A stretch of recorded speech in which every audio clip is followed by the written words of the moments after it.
Title देख के तो आप सब समझ ही गए होंगे कि आज हम बात करने वाले हैं फेमस स्क्रॉडिंगर कैट एक्सपेरिमेंट के बारे में।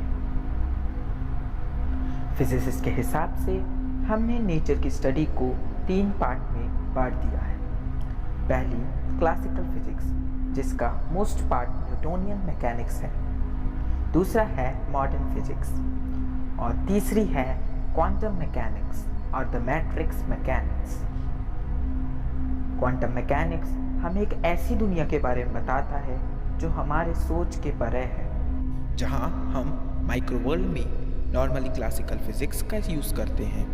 घटित होने वाली घटना के अंजाम के बारे में हम आसानी से पता लगा सकते हैं कि जैसे रॉकेट लॉन्च होने के 30 सेकंड बाद वो कहाँ होगा। वहीं दूसरी तरफ हम बात करें क्वांटम फिजिक्स की, जो दुनिया को देखने का हमारा नज़रिया ही बदल देती है। इस माइक्रोवर्ल्ड की दुनिया में हम ये नहीं बता सकते कि कोई घटना सर्टेनिटी के साथ परफेक्टली इस समय होगी या इस जगह होगी। क्वांटम मैकेनिक्स की इस अनोखी दुनिया में कोई भी घटना होने की कोई सर्टेनिटी है ही नहीं। जब भौतिक वैज्ञानिकों को एक्सपेरिमेंट के द्वारा पता चला कि क्वांटम वर्ल्ड में कोई भी पार्टिकल एक अलग तरह का नेचर शो करते हैं, एक ऐसा नेचर जिससे जिक्र होता है एक ऐसे स्टेट का जहां कोई भी पार्टिकल तेज गति से चल भी रहा है और रुका भी है। पर यह कैसे पॉसिबल हो सकता है, और अगर होता भी है तो हमें रियलिटी में क्यों दिखाई नहीं देता? क्या आपने कोई ऐसी गाड़ी देखी है जो एक ही समय में चल भी रही है और रुकी भी है? इस स्टेट को भौतिकी वैज्ञानिक सुपरपोजिशन स्टेट कहते हैं, जिस स्टेट में क्वांटम पार्टिकल नेचर ना शो करके वेव नेचर शो करते हैं। इसी को हम डुअलिटी ऑफ क्वांटम पार्टिकल्स कहते हैं। ऐसा इसलिए होता है क्योंकि हमारे ऑब्जर्व करते ही उनका वेव फंक्शन कोलैप्स हो जाता है और वो दोनों में से किसी एक स्टेट का चुनाव कर लेते हैं। तो चलिए बात करते हैं वो थॉट एक्सपेरिमेंट के बारे में जिसे इरविन स्क्रॉडिंगर नाम के एक फिजिसिस्ट ने किया।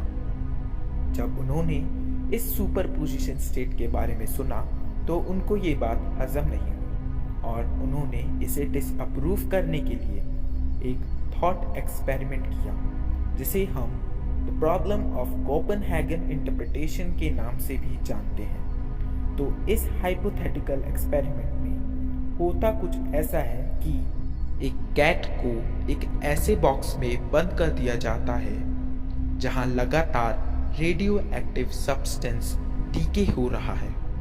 पास ही में एक गीगर काउंटर नामक radio active substance detection sensor लगा दिया जाता है, जो एक पॉइजनस एक्सप्लोडर के साथ जुड़ा रहता है, जहां पर इस रेडियो एक्टिव सब्सटेंस के डीके होने की चांसेस 50% ही है।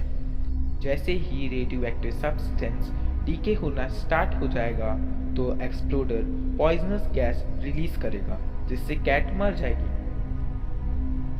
किंतु ये डिपेंड करेगा कि रेडियो एक्टिव सब्सटेंस डीके होगा कि नहीं।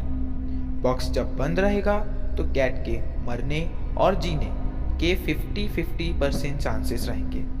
तो इसका मतलब ये है कि बॉक्स जब बंद रहेगा तो स्क्रॉडिंगर की कैट एक ही समय पर जीवित भी रहेगी और मर भी चुकी होगी, और जैसे ही हम बॉक्स खोलेंगे तो उसका सुपरपोजिशन स्टेट कोलैप्स हो जाएगा और वो या तो जिंदा रहेगी या तो मरी रहेगी। मतलब कि एक स्टेट का चुनाव हमारे बॉक्स खोलने से पहले ही हो चुका होगा। यही कारण है कि अगर सेम एक्सपेरिमेंट बार बार करें तो कैट कभी जीवित रहेगी और कभी मृत दिखाई देगी।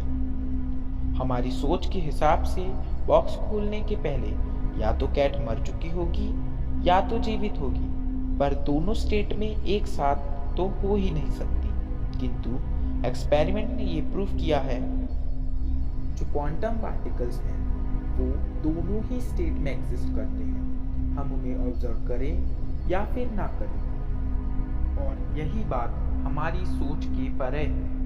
इन्हीं कुछ थॉट्स से जन्म होता है मैनी वर्ल्ड थ्योरी का, जो हमें बताती है कि मल्टीवर्स के होने की संभावनाएं कैसे हैं और क्यों। इसके बारे में हम अगले एपिसोड में बात करेंगे। तो आज के लिए इतना ही।